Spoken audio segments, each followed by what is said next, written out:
All right, we are back here on the Just End the Suffering podcast. You just heard Kenny Albert and Pierre Maguire of NBC Sports breaking down the fight night at MSG last week when the Rangers and the Capitals went to blows from the opening drop of the puck to get back to the Tom Wilson situation. Join me today, talk more hockey at the emergency chat last week. Pete Consadori is here. Pete, how are you?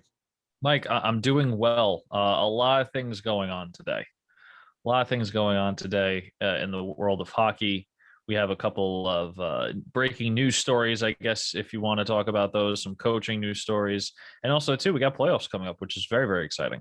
Yeah, indeed. And we are recording on Wednesday night, and the breaking news of the day. The Ranger purge continues. David Quinn fired at the end of the season. Chris Drury now picking a new head coach. Pete, instant reaction to the David Quinn move. So, we talked about this in the kind of the emergency podcast that we had. And I had my rumors about how it wasn't about the coaching or the front office is why, Gordon and Davidson got let go. However, this kind of proves my theory wrong, right? So David Quinn's out as the head coach. Can't help but think from the list you sent me earlier today that Dolan has some names in mind he'd like to get in to the Rangers, and we'll go over those names. I'm sure you'll read those off to us. It's interesting. I think David Quinn didn't really get a fair shake. I don't think he got a fair shot at this. He's only been in the Rangers organization for what, about it has to be 4 years, roughly. Yeah, something like that. I don't think he got a fair break. Pretty much the whole coaching staff was released today, except for Benoit Allaire, the goalie coach. So I'm very excited that Benoit still has a job at the Rangers, considering he is the top goalie coach, I think, in the NHL. He does wonders with those netminders. So it's interesting to see them clean house, but I can't say I'm surprised because of how Dolan reacted with JD and Gordon.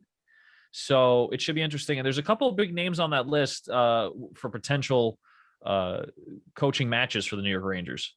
Yeah, indeed. And Larry Brooks from the Post, the one who broke the firings last week, broke the firing of Quinn today. And I'm going to read from what he said in his article. I texted Pierre today. The names on the list: Gerard Gallant, who we know took Vegas to the Cup final before he got let go. Rick Tocchet just let go by the Coyotes. Bob Hartley, John Tortorella, reunion with the Rangers, essentially Mike Babcock, Patrick Waugh. Those are the 6 names on the list. You can see the trend right here of the guys on this list. They are guys who, at least according to James Dolan's time, help the Rangers win right now. It seems to be his mentality here. And if that's the list that's early on, you have a sense he could put his thumb on the scale here and strongly influence this hire. I agree 100%. I don't like Babcock or Torts being on that list. Nothing against Torella. I'm not saying he's not a good coach to be on your bench when it comes to winning. I just don't think he's a good coach to be on your bench when it comes to the young talent. I don't think that he speaks to the young talent in a way that they would respond well to it. We saw Patrick Laine not respond very well to Tortorella. Patrick Laine just announced that he likes it in Columbus. I find it very funny that he announces this after Tortorella makes it known that he's not coming back next season. We know that Laine and Tortorella didn't really get along. I don't know if that's a personality issue clashing. I don't know if that's a Laine thinking he deserves more ice time kind of issue. But his style of coaching, while effective in some sort of degree, I don't know if it's going to be the greatest for a young Ranger team. Tocchet is an interesting play. And the only reason why I say that is because I don't know if he got, just like with David Quinn, I don't know if he got a fair shot at coaching when it came to the Arizona Coyotes. I mean, if you look at their players, it's, they don't have like these huge names on there. Yes, they do have some big names like Phil Kessel, Gardner, and a bunch of others. And I know I'm missing one huge one right now, and it's bothering me because it's on the tip of my tongue. But they're not a win right now team, Arizona. They have a lot of work to do. And again, another coach that I don't think got a fair shot. What interests me is Gerard Gallant. He comes off a beautiful resume in Vegas. He obviously knows what he's doing. He got picked to be the Vegas coach because of his career in hockey and in coaching. I can see the Rangers trying to make a play for Gallant, and Gallant may actually be interested in taking a team and saying, hey, we can band together and we can win this. He did this with, what was the misfit team of Vegas, right? Everyone had a chip on their shoulder. I have to believe that the Rangers players are going, wow, they just cleaned house. We're next. And we need to show what we're made of, and we need to show that we deserve to be on this roster. So maybe having Gerard Gallant behind them would be a good fit. Yeah, it could be. I mean, Gallant is probably the most intriguing on that list, and Tocchet, I can see the point you made here, but I will say I want no part of Mike Babcock after Toronto blew up in his face. I did not want any interest in that. And we've done John Tortorella twice already, the Rangers. He wore out his welcome quickly both times. So, I mean, with this kind of team and the kind of players you have on it, he's not a fit in my opinion. But James Dolan, I feel like, is going to sit there and say, you know what? He coaches hockey the right way. They're tough teams. They block shots. We need that kind of guy on the bench again. I could see him just stump in the jury and say, we need to bring Torts back again. Do you think Torts is done with coaching? No. You think he goes somewhere like maybe like in Arizona or somewhere? I mean, hey, let's not forget Seattle's going to be a team next year. Yeah. This is also a opening for someone. I think I heard some rumors. I was listening to Spit and Chicklets earlier today. There were some rumors that maybe they're trying to make a play at Brindamore. Don't know. But we cannot forget that the 32nd AHL franchise will be coming in next season. So there are, Gerard Gallant. He has experience working with expansion teams, right? He took the Vegas Golden Knights to the Cup, and I'm sure Seattle's looking at him going, hey, help us out. Help us out here. Did it with Vegas. Maybe you could do it again with us, the next expansion team. I would hate to have Gerard Gallant be labeled as the expansion team coach. But, guy like Tocchet, even a guy like Waugh, like maybe he's going over there and the next misfit team, if you will, the unprotected players. We can't forget about Seattle. So maybe Babcock or maybe Tocchet or even maybe Tortorella gets taken off the board right away, and the Rangers don't really have that much to play with when it comes to head coaching. Yeah, absolutely. I do think it's a shame because what's going on with this team, because if you went into this year knowing the situation, and James Dolan clearly didn't, he'd understand that, they're in a division where they had 4 teams are basically locked to make the playoffs, and the Rangers were at best 5, which they end up finishing in the standings. The way this team came together at the end, you have Mike Zibanejad dealing with COVID, you had Panarin's situation where basically had the hit piece put out on him by the Russian government. You had all these different issues going on here with the injuries, and this team played very well. And I think it was clear that there were issues that JD and Gordon were going to fix, but Dolan was just so impatient that now you are left wondering what's going to happen here. Look, what I find interesting is that the Rangers missed the playoffs with a positive goal differential. Yeah. They stand the season with a +20. Okay. And I'm looking on here on NHL.com right now. They're only 11 points out of the top 4. They probably would have made a wild card slot if they had wild cards in this league. And also if they weren't just playing the same teams like the Penguins, the Capitals, all these like really brutal teams to play against to try to get into the playoffs.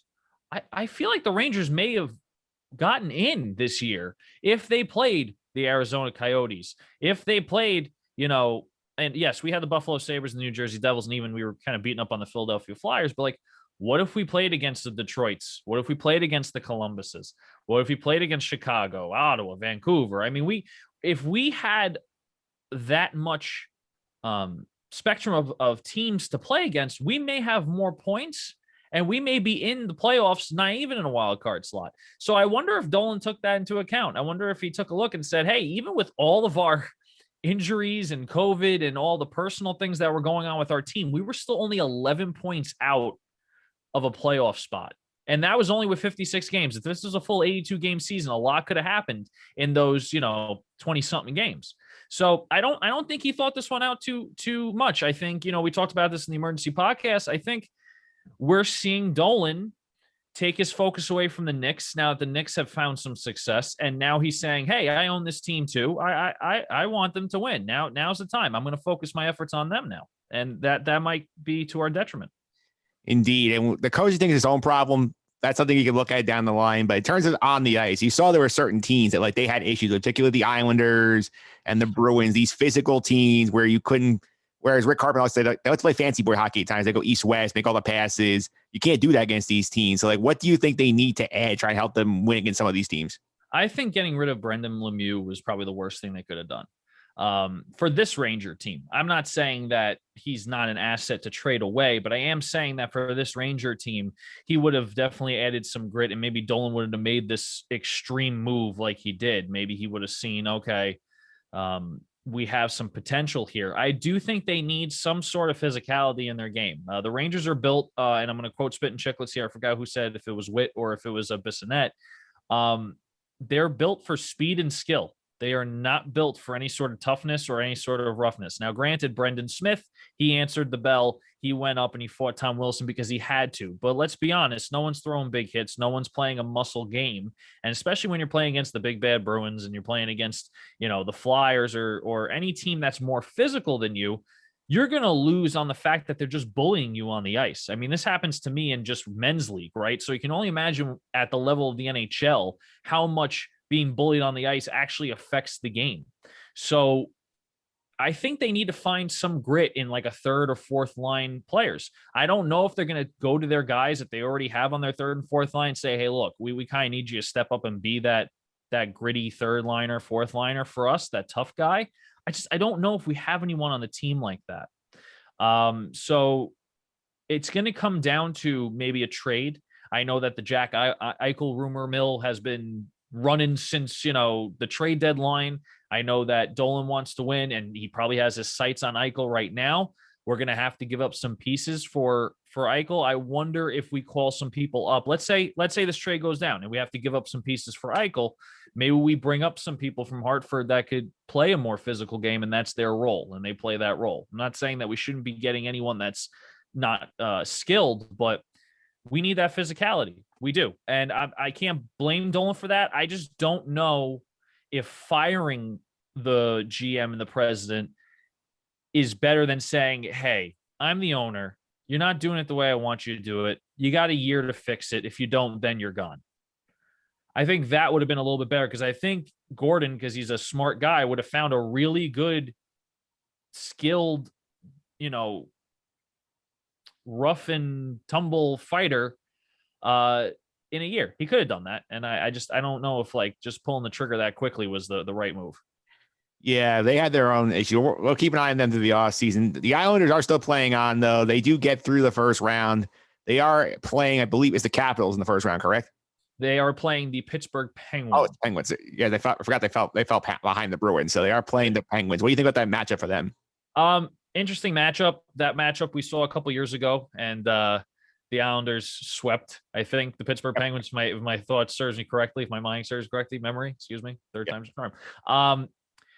It's an interesting matchup. I haven't heard much about Barzal this year. He was this big name, especially all the Islander fans. And, I'm sorry, I'm a Rangers fan, so I'm a little bit biased. I just sometimes can't stand Islander fans. But Islander fans like Barzal's the best. He's better than Tavares. He's been very quiet this year. Very, very quiet. A healthy Pittsburgh team, I think, can definitely beat the New York Islanders. Pittsburgh's at a plus 40 goal differential, and the Islanders are at a plus 28. So 12 goals there. That's a decent number to be above. I'm not saying it's going to be a cakewalk.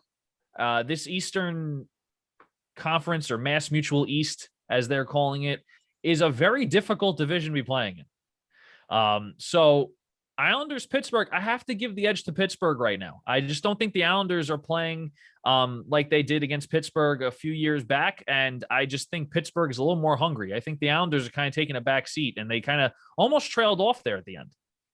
Yeah, it's certainly a great point. I mean, the thing that's interesting with them, it's tough for them because last year this is a team that went to the conference finals in the bubble up in Toronto and Edmonton. And you're sitting there like, we build this year. Then you get this division draw, which means you get past Pittsburgh. Then you got to deal with Washington or get beat up by the Bruins and get through that. They might be physically spent by the time they get to a conference get to a cup semifinal round.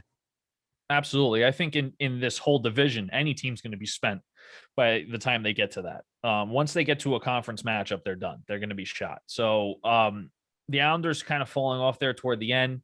They're on, their last was an overtime loss. So I think Pittsburgh is a little more hot than the Islanders are right now.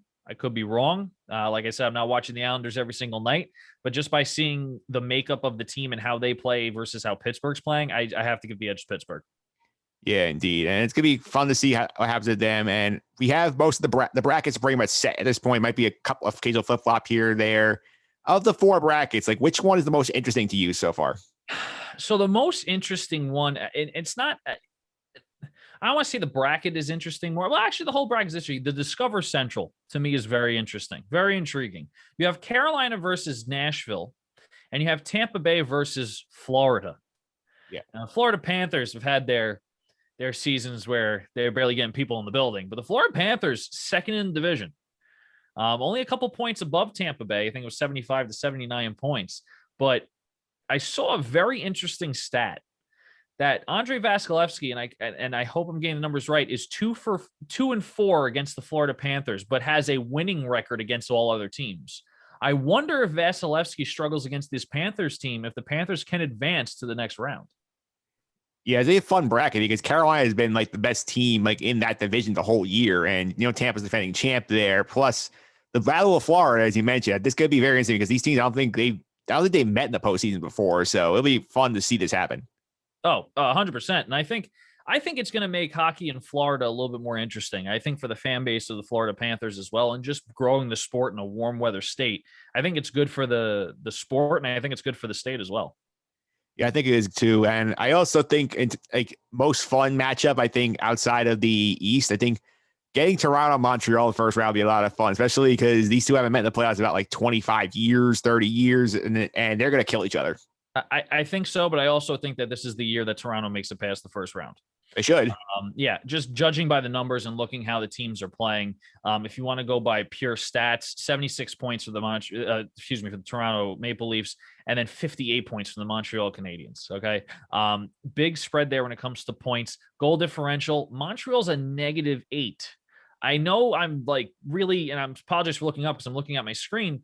I know I'm kind of highlighting this goal differential, but think about that. They have been outscored by 8 goals the whole season. Yes. Toronto has a +42. So that doesn't bode well when it comes to that matchup for the Canadiens. Now, obviously, things can happen. The Habs can go off and they could beat Toronto 4-0. Just looking at pure numbers, I really don't think that this is going to go well for the Habs. I think Toronto's probably going to win this matchup pretty quickly. Yeah, Carey Price is staying on his head for the Canadiens to have a chance in the series. Absolutely. I mean, if you think about it too, who's on the defensive core for Montreal? Shea Weber. Who else? Name one. I can't. Right. So Carey Price can be flawless and only let up maybe 1 or 2 goals, and they'll probably still not do well. So, I hope for the best. Like no ill will to the Montreal Canadiens or the Toronto Maple Leafs, but I don't think Montreal is going far. Yeah. Plus, I think Toronto everything would also be a very fun play. North Division final there. It definitely would be. I mean, I think ratings would be up, right? Matthews versus McDavid. Yeah. McDavid, 100 points, well, actually more in like 52, 53 games, which is insane. And, everyone's saying like, oh, he only played against so many teams. It's like, you don't think he was going to hit that against other teams? Yeah. Like he's playing the Toronto Maple Leafs, the Winnipeg Jets, the Montreal Canadiens. What if he was playing against the Sabres? What if he was playing against, New Jersey or even the Rangers? Like he was going to do it. Yeah. He's just such a hardcore player. Like he needs the recognition. He deserves the recognition. I actually have a question for you because I saw this on a tweet, and I also saw this like hearing out. Wouldn't you think that Edmonton would just try to go all out to try to win with McDavid in his prime and just get as many pieces as they could?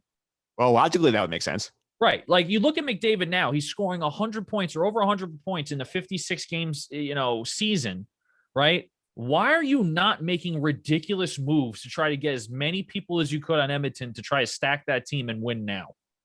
While McDavid's in his prime. I'm not saying McDavid's going to slow down anytime soon, but I saw that tweet and I heard that. I was like, yeah, why aren't they doing that? The Rangers did that around Rick frickin' Nash. What the hell are they doing? Like McDavid it's such a higher level. Maybe they're spoiled. Maybe they think, well, because McDavid's such a high level, we don't have to worry about getting all these other high level players, but you got to help him out too. He can't do everything with Draisaitl alone. Yeah, I mean, it's the Mike Trout problem, basically. It's where the Angels can't build around Mike Trout for some reason. The Oilers are not built around McDavid enough. Well, baseball doesn't even have an excuse because there's no salary cap, right? There's just a luxury tax. Yeah. At least with the NHL, they can go, oh, well, because of the cap and he's the most paid player, blah, blah, blah. But like, what is the Angels' excuse? Yeah. Yeah, it's a fair point. But since we're talking about the Canadian teams, we do have an interesting situation here with the border situation with the COVID, because obviously The U.S. is doing much better than Canada is in terms of vaccinating people. I think we're getting close to, I think 60% of U.S. adults have had at least one dose of the shot. And Canada, the percentage much slower. We still have the border restriction closed, and that's fine while they're playing in the semifinals over there. But we get down to the Final Four. Do you think we're going to have some sort of situation where we're going to have to bring the Canadian team across the border to play? You think we're going to have talks to the government to sort of get exceptions here? How do you think they're going to handle that? I think, like you said, I think it would come from Canada to U.S. I don't think Canada's going to want. Well, actually, it could go either way, right? So let's say the teams are vaccinated, which I think all of the NHL teams are vaccinated. I think they all got the chance to get vaccinated, and they have been, or at least had their first shot. I think the Canadians are the issue at that point. Yeah. So issues or not, I mean, if everyone's vaccinated, right? I mean, I'm not a expert at COVID vaccines or how it works, but if everyone's fully vaccinated, you would think that traveling to Canada would ease the mind a little bit of the Canadian officials saying, well, they're all vaccinated, they're not going to transmit. Now, granted, I could be wrong. I don't, again, know how the vaccine works entirely. But if we're having a better situation here, maybe the Canada teams will come here and be in a bubble. Yeah. And Canada would say, hey, you can't come back up here until you test negative 6 times or whatever, give them some sort of status. Or they could just delay it. And we could be seeing, like we did with the bubble last year, we could be seeing like a final in August or something. Like, I don't, who knows? I think it's a weird situation to be in, and it's a hard call because you have to deal with the whole country's safety in mind. You can't just be like, oh, well, we'll just do bubbles. It's fine. You have to worry about what the Canadian officials are saying they want to do for their people. So either the Canadian teams come here and they have to quarantine or they have to get tested or vaccinated or whatever before they go back to Canada, or they postpone it until Canada says, okay, we can open up the border again. Yeah, I think for sure. I think an exception will be in play. I see something saying, hey, here's our, if there's only one team and one team going back and forth, it's not as big. I don't think it's as big a deal, especially like everybody going across the border every day. And also, if Toronto is that last team standing and the Maple Leaf fans had to watch the team potentially playing for a Stanley Cup in the United States, they can't even go to the games, they'll be furious. Well, I don't think they're going to be able to go to the games anyway. Yeah. I think because, we're fortunate enough, I don't even want to use the word fortunate because nothing is fortunate about COVID, but I think we're at a point now in the USA where people can go back to games. I don't think Canada's going to be there for a while if they're having this many problems.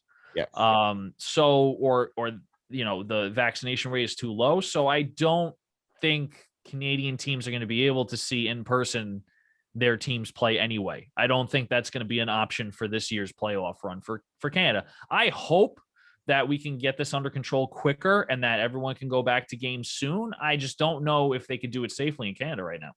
You'd also hear the Maple Leaf fans. That's a good point about the Canadian government not letting fans in, but you could also hear the Maple Leaf fans say that they're saying like, hey, we got screwed. Like we had to play on the road the entire last round. And then you say, what are you going to do? Well, that's exactly it. What are you going to do? I mean, we didn't ask for COVID to happen. Things are changing every day. Yeah. Tomorrow, Canada may say we're opening up the border. Yeah. We don't know. I am sure there is some discussion between the National Hockey League, as well as the, the Canadian officials about this. But a quick question, because I'm not following it. What are the Toronto Blue Jays doing? Right now, they are still in the United States. Like they are. So they're playing in the United States. Okay. They're in Dunedin right now. They're playing their spring training facility. They're moving up to Buffalo again, starting in June. So, because that's I was going to say, what are they doing with that situation? But since they're playing in the U.S., then they don't have to worry about crossing any borders. Yeah, right now, I think the regular season makes too much sense for that to happen. I could see them, if the Blue Jays are in the playoffs in October and things are much better, then I could see them saying, okay, you can come back to Toronto for the playoffs. But yeah, October's a long ways away. So a lot of good can happen in that. So happen in that time. So yeah, so I'm sure there's talks. I'm sure that there is some sort of agreement in place saying like, hey, we either can't postpone, we have to figure some out, or we can postpone.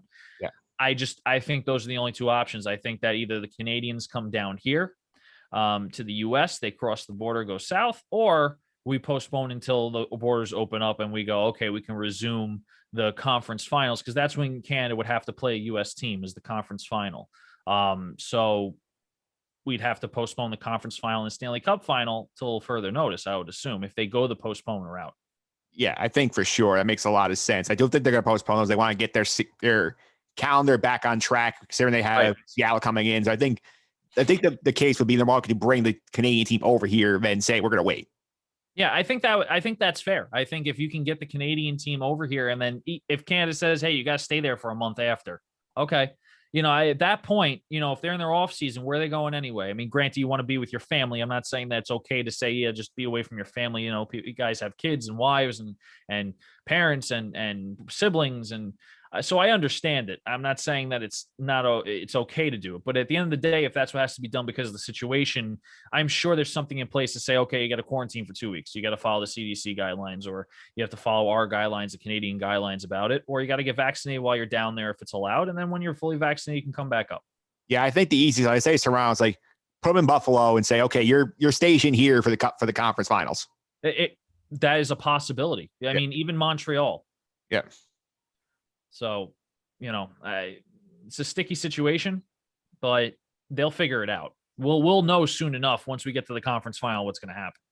Yeah. Let's get to the playoffs here. Go with your favorites to win the cup. I mean, I will say I picked Vegas to win the cup. I'm not going to mention who I had them playing against because that was an awful pick on my end, but let's go with. Can you remind me of that pick, Mike? I'll tell you off the air. It was not good. It did not age well. Oh, man. But we'll go. We'll go with your top 3 cup favorites right now. Top 3. So I do think Colorado is a favorite of mine. Yeah. They're just way too good. I know they're not at the top of the standings, but they're only 2 points out from Vegas, and they still have 2 games or 3 games to be played. Was it a 56-game season? They have 2 games left to play. They're at 78 points. They could win both games, and Vegas could lose their last game, and they could be the President's Trophy winner. Okay, because they'll be 84 points.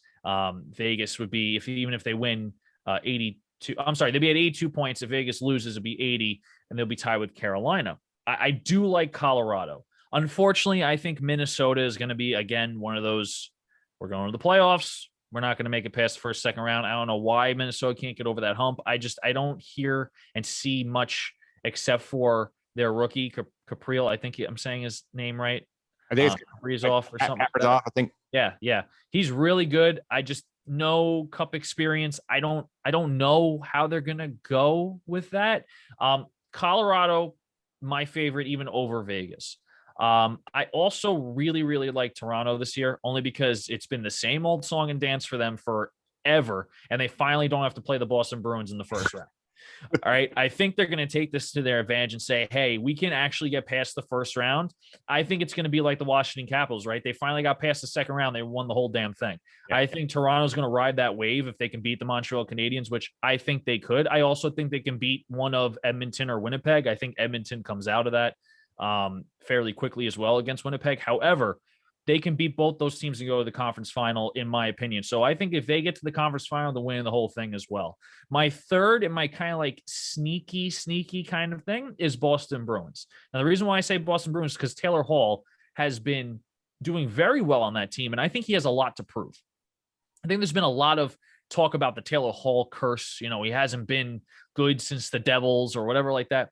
I think that the Boston Bruins, even without Z, even without some of their other players, I think they could win it too. I think Taylor Hall has something to prove, and I think just that alone is going to be a force to be reckoned with. So if I would go in order, I'm going to say the Colorado Avalanche, the Toronto Maple Leafs, and then my final favorite would be the Boston Bruins. Yeah, my quick top out of my head, I'd say I'm going to stick with Vegas. I pick them to win the cup. I'm going to say Vegas, Colorado. I think whoever comes out of there is probably the favorite to win the cup. I'm going to say Carolina is number 3 for me. I like Carolina. I don't know. I don't know if they have it in them. I feel bad for saying I don't like. I think the Panthers have a better chance of winning Carolina because I think Carolina's been in this position before. And I don't want to say they get too cocky, but they may not play with the same kind of heart that maybe like a Florida Panthers team would, saying, hey, we're hungry. We can play hockey. We're going to win. I feel like if the Panthers go up against Carolina, the Panthers win. So I don't know about Carolina. Yeah, it's an interesting point. One other thing before we get to our last thing about the TV contracts here. Why is the NHL making Vancouver play out the entire string here? It makes no sense to me because they're told to take on those players playing meaningless games against Calgary or playing all those games against Ottawa. It makes no sense to me. Well, I'll tell you this. I think it's just what they're going to do. Say to Vancouver fans, hey, you can't watch games, or I understand what you're saying. They're in no position to win anything, right? They had a big problem with COVID. They were out for a while. They still have 5 games to play, spread out between Ottawa, Calgary, all those teams. You kind of have to let them finish out the season. It's almost like the Buffalo Sabres a couple of years ago. It's like, is there a mercy rule? Is there something to say, like, if you're that far out of the playoffs, you just stop playing? I mean, at the end of the day, you're selling a product. I mean, I hate to say it. A sport is a product. You're selling a product to fans. Even if the game doesn't mean anything, there's going to be people in Vancouver turning on that game and watching the game and enjoying some hockey. I mean, if it's on, I'll watch it too. So, unfortunately, as much as it doesn't mean anything, if the Rangers in that position, I'd still tune in and watch some hockey, see if there's any prospects as they, call up and see if anything's interesting, how they do. I don't know. To me, hockey is hockey. Obviously, if your team's out of it, it makes it a little less fun, but I'll still put it on and watch it. I mean, there's a difference between the Buffalo Sabres and 82-game season when they're buried with 15 games left saying, hey, I got to finish the games out, compared to this situation where they had missed 3 weeks of a bunch of COVID situations and then saying, hey, you have to play 19 games in 31 days to finish your schedule. It makes no sense to me. I agree. But I guess the schedule's a schedule. You got to have every team play the games that they're supposed to play.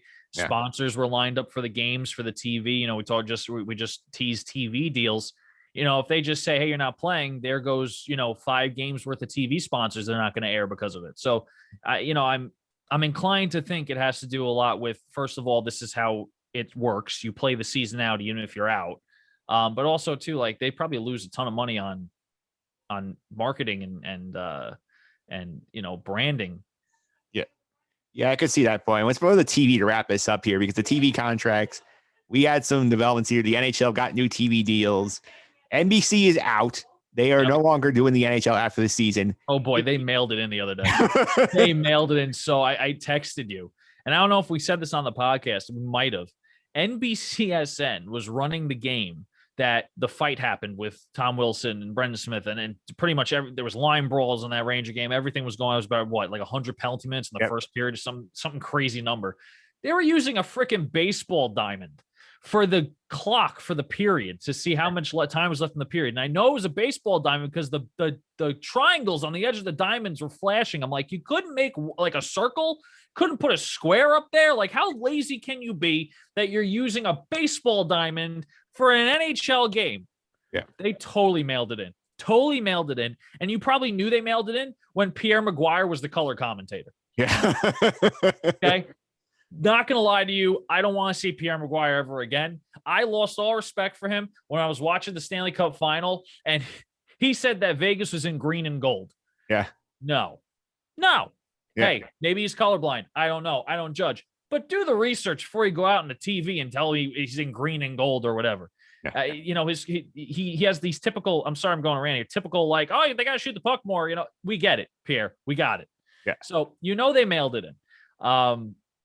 But yeah, terrible. I'm glad NBCSN or NBC lost their rights. Yeah. Yes. Anyway, to reset here, it's a split deal now between the ABC ESPN group and TNT as the other set here. So the years that TNT has the cup, it's going to be exclusively on TNT. No broadcast option for that. ABC, ESPN, the cup will obviously air. I'm sure on both at that point. The thing I'm most fascinated by with this deal is obviously, how great the inside the NBA is on TNT.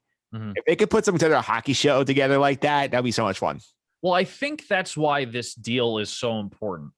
I don't think NBC, and I do actually like a lot of the commentators and the play-by-play. I mean, Doc Emmerich, play-by-play for NBC. I do like the personalities.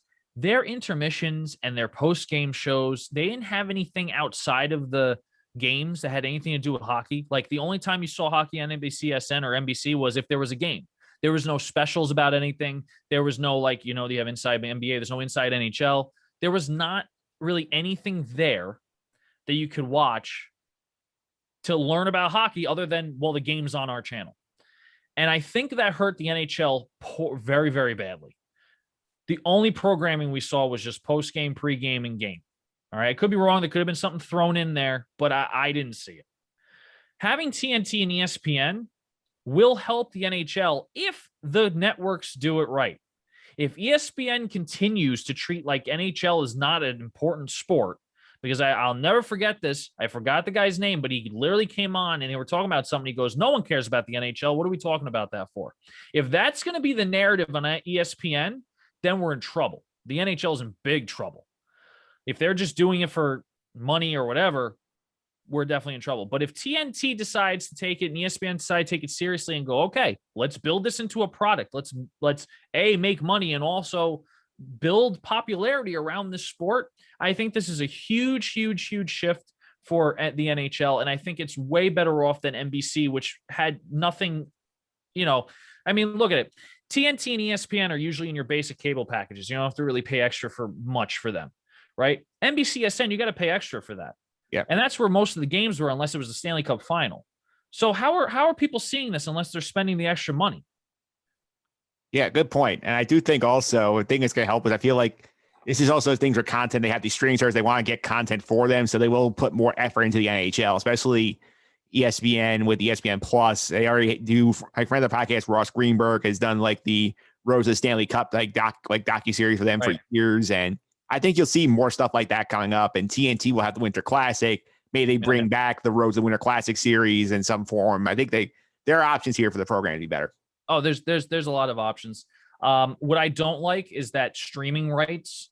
Well, this is a New York problem. I don't know if it happens all over the country. If I want to watch something on my phone and I don't have MSG Go, I can't watch it on ESPN Plus because Dolan's like, nope, blackouts. You can't watch it unless it's on my network. Yeah. Which is a real pain in the butt because I pay for ESPN Plus. But the other thing too is like when TNT goes and streams, you have to get HBO Max. Yeah. So that part I don't like because there's just we're just oversaturated with these streaming services. There's like 80 different streaming services now. So you're like, well, there's no TNT. Is there a TNT Go? I don't even know. But if they get exclusive streaming rights for HBO Max and I'm out and I can't watch the game, I'm not going to pay for HBO Max to watch, the Stanley Cup final. Yeah. I'm already spending enough money on whatever. So that might hurt a little bit. That might hurt them a little bit. But at the end of the day, I think they're still in a better position. I do think so too, Pete. You're going to stick around, right? We're going to do Clone Wars next. Our buddy Nick Freya, the Sky Guys. That's going to come up right after this. We're going to have our bumper to tease you about season 4 of the Clone Wars.